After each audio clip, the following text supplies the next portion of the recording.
Hello everyone, welcome back to another GemTail video. Today we'll be looking at parsing. Parsing is basically finding information in a string. A string is just a set of characters. So here we have a string. I'm considering taking Tesla private at 420, funding secured.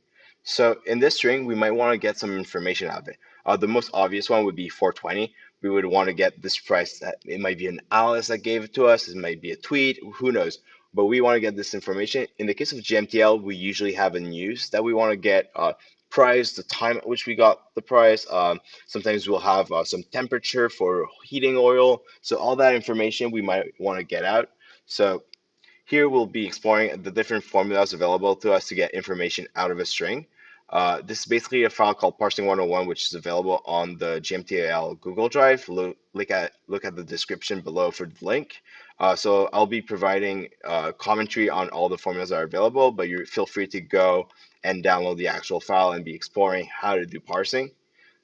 So let's just go right into the formulas. The first one is right. Right is very simple. It will start from the right of the string and return a set amount of characters. So if we say right e3, which is the string here, 8, it will return 8 characters starting from the right. So if you count, 8 to the right is secured dot, so this is what it returns. If we change the 8 here to, let's say, 20, we get funding. It starts all the way from 20, and then that's 20 characters. Kind of confusing, but if we had 22, we see $420 funding secured. Same from the left.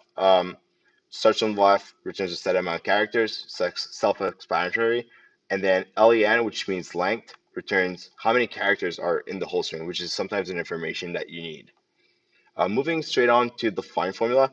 Find formula enables us to find at which character a certain word is. So if we want to find Tesla here, well, we could do find H23 here, Tesla, in our cell E3, and then you can see that Tesla starts at the 23rd character. So the T in Tesla is the 23rd character. So we could change this to, let's say we want to find a dollar sign. Well, the dollar sign is the 40th character.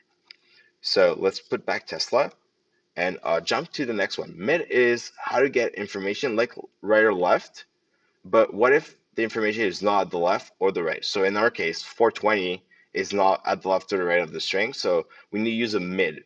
So basically we're starting in the middle of the string. So if we want to find the word, if we use the information we have before from the where Tesla is, and we return exactly the length of Tesla, it will return to us Tesla.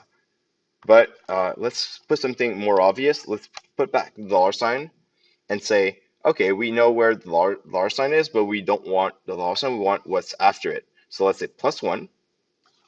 And then instead of length, let's do 1. So now we have the 4. So one character after is the 4. Let's assume that the information we get is always 420. So it's always 3 characters long. So it could be 900, 444, any one of those. So let's assume it's always 3. So now we get 420. That's a way to get the information out of the news.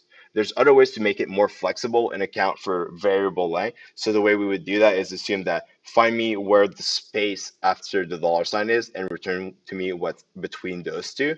So that's a very easy way to do it. So usually what would happen is we would say, in this case, we're trying to find all the spaces. So find me the first space, and then basically you could add a field after, say start, find me a space, but start the after the first space that we found. So start from E51, start at the 4th character. So 3 + 1, 4. Start at the 4 characters, find me the next space after that. And we could do the same for the space after that. So this would basically return to us the address of the first space in the string. And then we could use a mid formula to return what's between the second and third space, so basically the third word. So here we have taking. I'm considering taking. So this is what this formula does. The last thing I'll be touching is error management. Sometimes, what if the word that we're trying to find is not in the string? So if we try and find cat, there's not the word cat in the string. So we return a hashtag value error. So a way to handle this is adding an if error uh, around our formula to be and then return an error value. So here I return a string that says cat not found, but we could I usually return just basically an empty string. This is great because if you use a sum formula, suppose you have here equals you have 1, and then you can do equals sum, it will not return an error. Whereas, oh, here, sorry, minus sum. Here, sum 1, but if we added here the hashtag value, we get a hashtag value. So that's a great way to avoid having errors in other formulas. So if you have one single error in one of your formulas, it will spread to every single sum, every single map that you've done with that formula. So that's not what you want. If you return an empty string, that's a great way to manage that error and make sure it doesn't propagate throughout your whole model.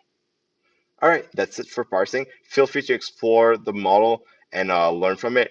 We'll be using it in our next video, which will be about building your first model for the ETF case.